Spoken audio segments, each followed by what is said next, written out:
Dave Chappelle's new special got him in a lot of controversy, which is funny because he pretty much is baiting everybody. And when I watched this new one, it was great. I loved it. And I was thinking to myself, there is no way that people are going to take the bait again. Because he's very self-aware, and I felt like watching it, he just thought of the most offensive things he could talk about possible, and tried to make it funny, which I think is a pretty admirable goal.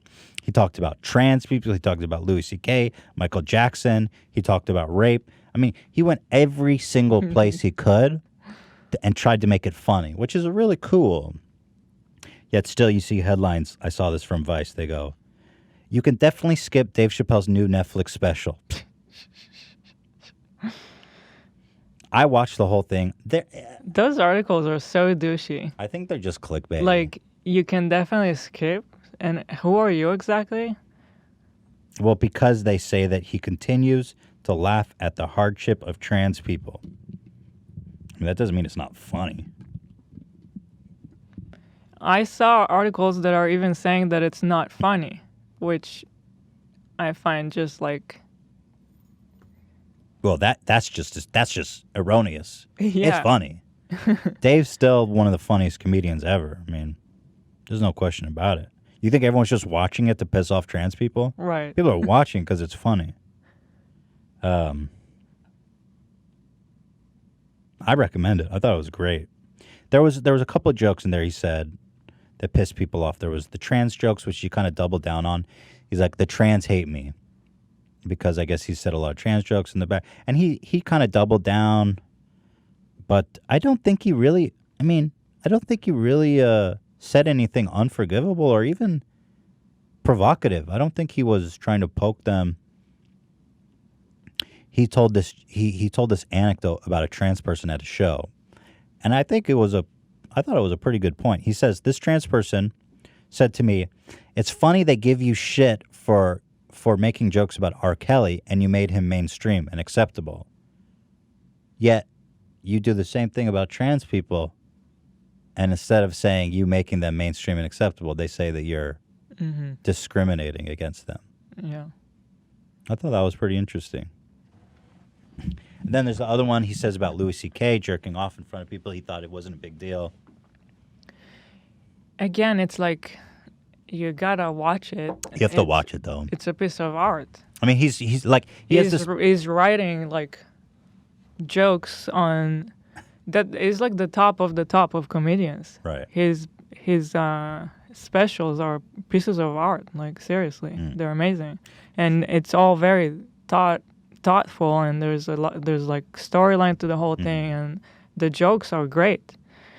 And I just think it's so funny that some guy on Vice is gonna call it like, "Oh, you can skip that." Right. Let's see your next special, Mr. Whoever you are. For example, he did this bit about Michael Jackson, and he was saying he thinks they're lying.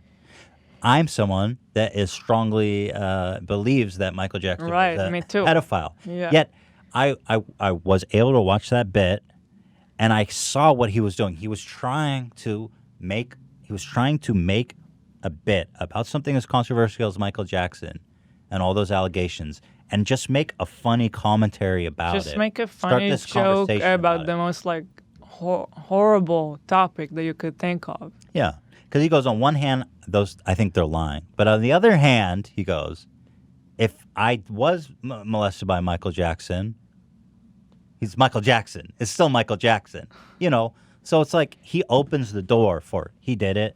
He didn't do it, but it's all, I'm making it funny. That's his objective, is to be entertaining and not to be insulting. He even jokes about school shootings, which was very funny, that it's a white people's game, which I totally agree. He goes, I never once thought about, I'm going to kill everybody in my school. He had this one joke about rape, he got a ton of shit for, but it's so funny. He's saying, I'm at my show, and I make a joke about rape. I don't remember what it was. And a woman stands up crying. She goes, I was raped. And she's making a big scene, and she's storming out. And Dave goes, ma'am, it's not my fault. It's not your fault you were raped. But it's not my fault either. Ta-ta, bitch. You know, what can you do? It's funny. You gotta obviously you gotta watch the show. I'm just You gotta watch regurgitating it, and I think it's just so dumb that we're even having to defend some. Like it's all a comedy bit. Can we put it in perspective? Well, it's funny. He's not writing a manifesto. No, the funny thing is that he completely created. He gave them the bait. He really baited them because I think, first of all, it just helps him when people start talking about how offensive it is, and it's really not. And he's kind of just lampooning now at this point, just how obscenely predictable these people are. Right. I swear to God, I was like, they're not going to take the bait this time. But sure enough, it's like the choir of offendables come in at the perfect moment, and I think he really just goofed on them all because it's really not that offensive. And he just played them for the free PR. And really just a commentary on them. Mm-hmm. So I highly recommend Dave Chappelle's. Yeah. By the way, it's called Sticks and Stones. Sticks and stones may break my bones, but words will never hurt me. That's what it's from. Which is what parents tell kids when they go to school. Like, hey, words are just words. They can't hurt you. Yeah.